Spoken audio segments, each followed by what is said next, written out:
tahasang kinumpronta ni Unkabogable Star Vice, Ganda ang Kaibigan at It's Showtime, co-host niyang si MC Moi nang magbakasyon sila sa Coron, Palawan kasama ang iba pang miyembro ng Bex Battalion. Sa latest episode ng vlog ni Vice kamakailan, binigyan niya ng pagkakataon ang mga kaibigan niya na makapagtanong sa kanya tungkol sa iba't ibang bagay. Kung matutulog ka, sinong ayaw mong mapanaginipan? Tanong ni MC. Sagot ni Vice, ikaw din. Bago ito ay inusisa ni MC si Vice kung sino ang ayaw nitong maging kamukha kapag nagising ito kinabukasan. At si MC nga ang sinabi ng Unkabogable Star. Nabubuwisit ako sa iyo kasi nga hindi marunong makisama. Pag kayo may rampa, kayong grupo, anong mararamdaman nyo yung kasama nyo papasok sa kwarto tapos lalabas kung kailan niya bet tas aantayin natin siya? Lahad ni Vice. Dagdag pa niya. Tapos, pagkatapos may gagawin kayo, tas papasok na naman siya sa kwarto, tas aantayin mo na naman siya kasi hindi mo alam kung kailan siya lalabas. Diba nakakabwisit? Ipinaliwanag ni Vice sa kaniyang mga kaibigan na kaya raw sila muling nagsama-sama sa Palawan upang bumuo ulit ng mga bagong alaala dahil matagal na nila itong hindi ginagawa. Kung itutulog lang pala natin to o ililigo ng matagal, sana hindi na lang tayo umalis. Ramdam ang tensyon ng lahat at hindi na napigilan ni MC na umiyak. Pero sa huli, nagkaayos din naman ang dalawa at niyakap pa ang isa't isa matapos ipaliwanag ni MC ang kaniyang panig.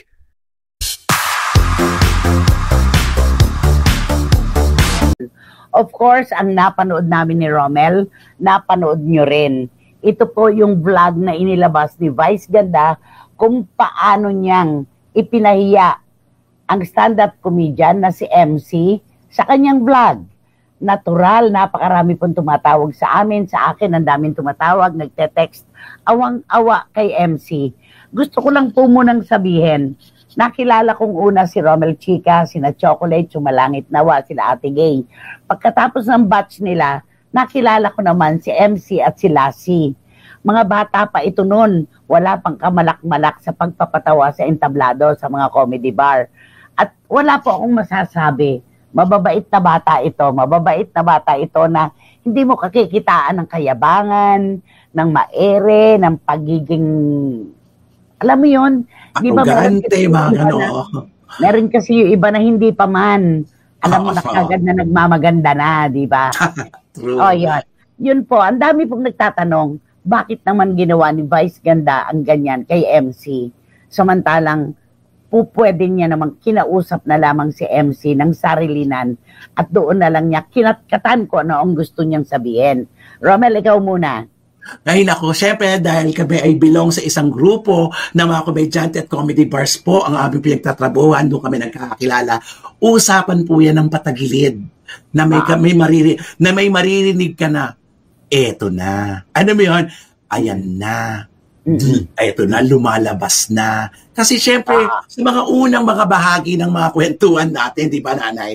Laging magaganda lang muna kasi syempre bago pa lahat. Pero ito na, habang tumatagal na ang mga bagay-bagay, dito na mag-uusbungan at lalabas na ang mga tunay na ugali at motibo. Okay. Diba? Alam mo, Romel, masyado akong naapektuhan para kay MC, yung pagluha niya, yung paggagulgol niya. Alam ko kung ano nasa loob niya eh. Gusto niya talagang pagbigyan si Vice kung ano ang magustuhan dahil nasa laylayan siya ni Vice Ganda sa Showtime. Gusto niyang kontrahin yung mga sinabi, pero anong magagawa ng salitang sagot lang kumpara sa pangarap ni MC para sa kanyang sarili at sa kanyang pamilya. May humaharang eh. May humaharang. Alam mo yon, gusto niyang lumaban. Kaya lang, paano naman ang bukas ko? Paano? Unang-una po, mga kapatid, wala pong paalam ito nang ipalabas ito ni Vice Ganda. Kapag siya po ang kinukunan ng mga kapwa niya, katulad nila Romel, anong salita niya? Pagkakaperahan niyo na naman ako. Pero ano tong ginawa niya dito kay MC? Hindi ba naman napakasakit naman talaga nitong nangyaring ito? Bukas po mga kapatid sa SNN, hinalaw na po namin ito. Inugat po namin ito talaga as in buong-buo po. Hindi po ganon sa napanood natin ang nilalaman ng vlog na yan. Marami po sa likod niyan na hindi natin nakita. Pero yun po ang katotohanan. Kaya, konti oras natin dito sa CFM.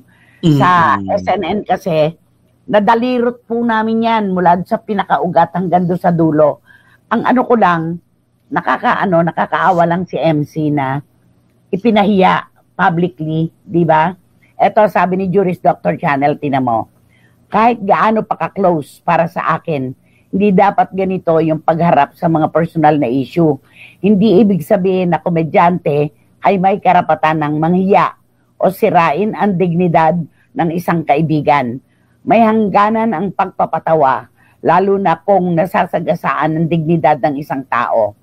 Mas mainam kung in private na lang pag-usapan ang mga ganyang sensitibong bagay para maayos ng pribado. Hindi yung ginawang public drama. This is not okay and will never be okay. Ang pamamahiya ay pamahiya. Ang pamamahiya ay pamamahiya pa rin kahit anong size, color, o form nito. Period. Sabi ni Juris. Okay? Ito naman, meron dito na, kay John. Ayan. Sumosobra na itong si Vice Ganda. Sobrang taas ng tingin niya sa sarili niya. Kinakayang-kayanan niya ang mga Becky, palibasan natatakot mawalan ng trabaho kapag nagalit siya. Hindi maganda ang ginagawa niya. High and mighty, may katapusan ng lahat. Kapag sobra na, kinakalos na. At walang malaking nakapupuwing. Baka si MC na ang katapat niya ngayon. Romel, kasasabi ko lang dito sa iyo kanina. Diba? Pero ito din ang nasa isip ni John. Sabi ni Tita Nene Olanday, ugali na talaga ni Vice Ganda ang manghiya ng tao. Tingin kasi ni Vice sa sarili niya, napakagaling niya. Masyado kang mayabang, Vice. Tandaan mo, Vice, walang forever sa mundo. Sabi ni Tita Nene Olanday. Okay? At sabi ni Lara May Abrigo, paano po kasi nanay, untouchable daw itong si Vice. Wala pong makalaban o makakontra. Kahit lagi na pong ginagawang katatawanan sina MC, lalo na po si Lassie.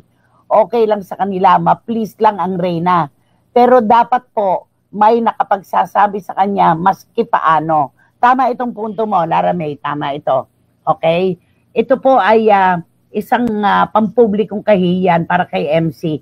At napakarami po talaga. At ito po lilinawin namin hindi po libre ang bakasyon na ito.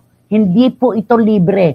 Kaya wala pong karapatan si Vice Ganda na mang-ukil-kil sa mga Becky na sabihin, instead niya na makasama ko pamilya ko, I chose na kayo makasama ko. Bakit? Bakla, walang pamilya. Wala rin silang mga sariling emosyon na dapat ibigay sa kanilang pamilya. Dapat nga pamilya din nila kasama nila dahil bakasyon yan. Naganap po ito nung mahal na araw. Pero si Vice pa rin ang mas ginusto nilang makasama. Kasi nga, alam nyo na, paano na ang bukas ko, paano na ang karir ko kapag pagka nagtampo si Meme. Yung mga ganon, nasa ang mga... hirap. Ganon. Ang hirap-hirap di ba? Sabi ni Marichu, Formasyon Espiritu, nako, naranasan ko po yan, Nay. Napakasakit po ng ganyan. Yung gustong-gusto mong lumaban pero alam mong sa huli ikaw pa rin ang talo kasi kabuhayan mo ang nakasalalay at maraming umaasa sa iyo. Ititikom mo na lang talaga ang bibig mo kahit warak na warak ang puso mo. Tama, may inaalala ka di ba? Okay, iiwan po namin pansamantalayan yung ibang mensahe nyo mamaya. May sisingit pa natin. Eto, pangungunahan ko na po itong tungkol kay Kim Chiu. Wala pong kinalaman si Kim Chiu sa pagpapahiya na ginawa ni Vice Ganda kay MC. Nananahimik po si Kim Chiu.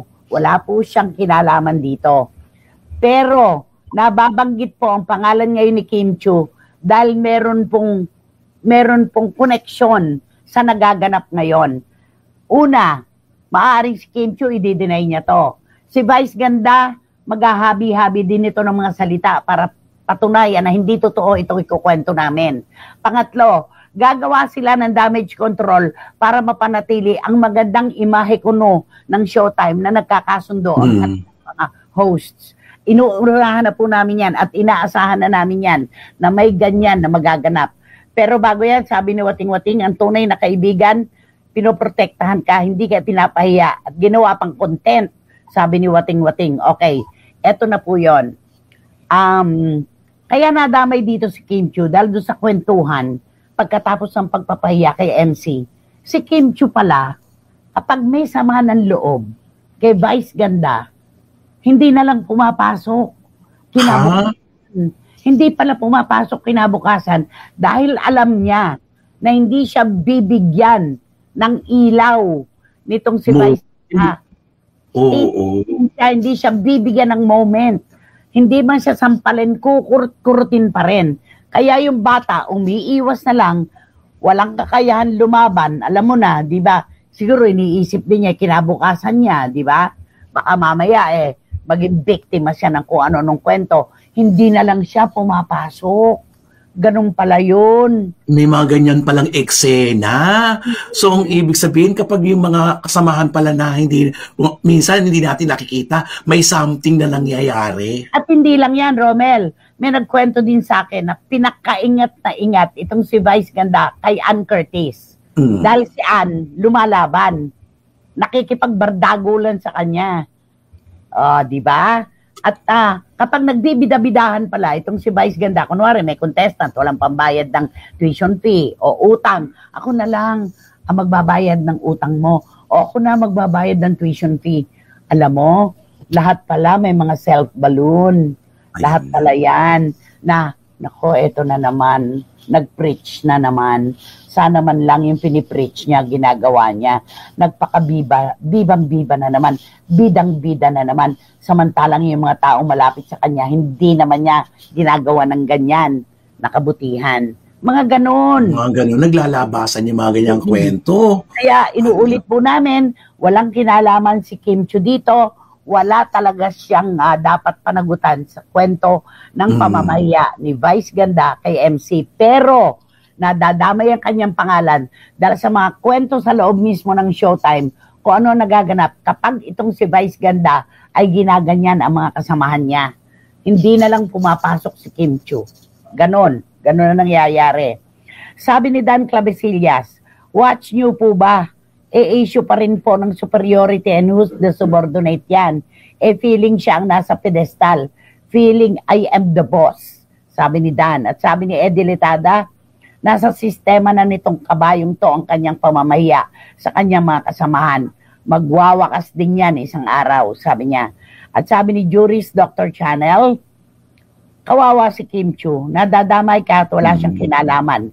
Dahil lang close siya kay Vice, sinasali na siya sa gulo, hindi patas yun. Pero si Vice, hindi pa rin nawawala ang pagiging filinggera. Hindi porket sikat siya ay dapat lahat luluhod sa kanya.